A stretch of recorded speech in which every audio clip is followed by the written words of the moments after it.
Hi friends, இது நம்மளோட sam&sadhu world. இன்றைக்கி நம்ம பார்க்க போகிறது ரொம்ப ஹெல்த்தியான ஒரு கடலைப்பருப்பு உருண்டை தாங்க.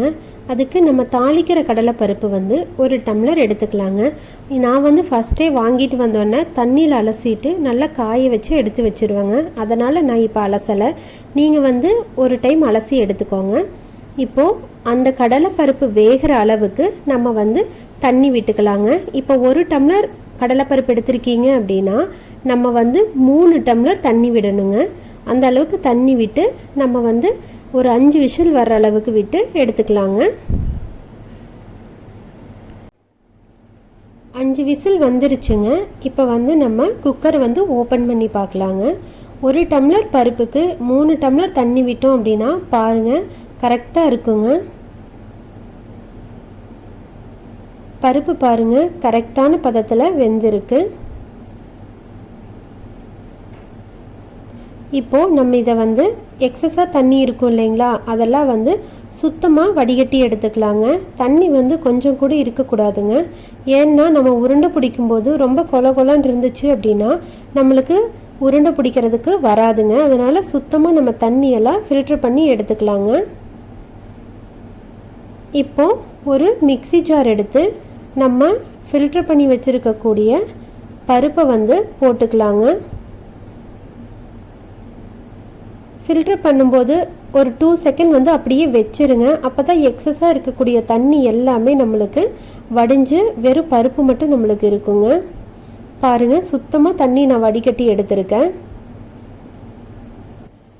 இப்போது இந்த கடலைப்பருப்பு இனிப்பு உருண்டைக்கு நம்ம வெல்லமும் சேர்த்துக்கலாங்க, கரும்பு சர்க்கரையும் சேர்த்துக்கலாங்க. நீங்கள் அஸ்கா சர்க்கரை மட்டும் சேர்த்துக்க வேண்டாங்க. எதனால் சொல்கிறேன் அப்படின்னா, அஸ்கா சர்க்கரை நம்ம சேர்க்கும்போது அதோட டேஸ்ட்டே மாறிடுங்க. நாம் பருப்பு எடுத்து இல்லைங்களா, அதே டம்ளரில் 3/4 டம்ளர் அளவுக்கு நான் கரும்பு சர்க்கரை எடுத்துருக்குறேங்க. நம்ம எந்த டம்ளரில் எடுக்கிறோமோ இல்லை எந்த பாத்திரத்தில் நம்ம அளவாக எடுக்கிறோமோ அதில் 3/4 பங்கு இனிப்பு சேர்த்துக்கணுங்க.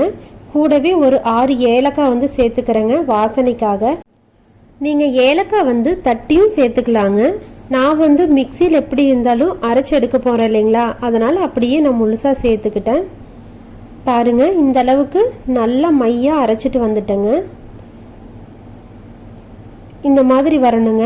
நம்ம தண்ணி அதிகமாக விட்டுருந்தோம் அப்படின்னா இந்த மாதிரி நம்மளுக்கு உருண்டை பிடிக்கிறதுக்கு வராதுங்க.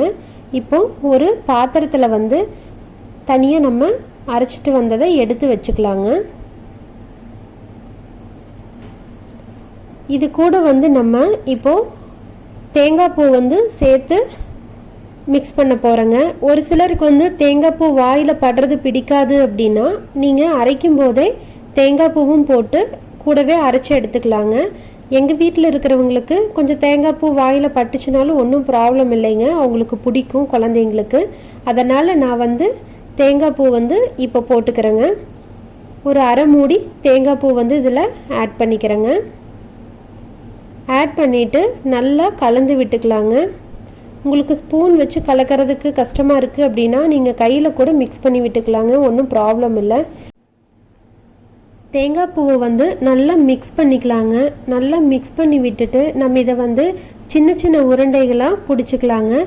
நான் உருண்டையாக தான் பிடிக்கிறேங்க. இல்லை வீட்டில் குழந்தைங்களுக்கு இப்போது முக்கோணம் மாதிரி வேணும், இல்லை சதுர மாதிரி வேணும், அந்த மாதிரியெல்லாம் கொடுத்தா கொஞ்சம் டிஃப்ரெண்ட்டாக கொடுத்தா சாப்பிடுவாங்க அப்படின்னா நீங்கள் எப்படி வேணாலும் பிடிச்சிக்கலாங்க. ஒன்று என்ன அப்படின்னா, நீங்கள் இதில் தண்ணி ஃபுல்லாக ட்ரை பண்ணிடணுங்க. தண்ணி கொஞ்சம் கூட இருக்கக்கூடாது.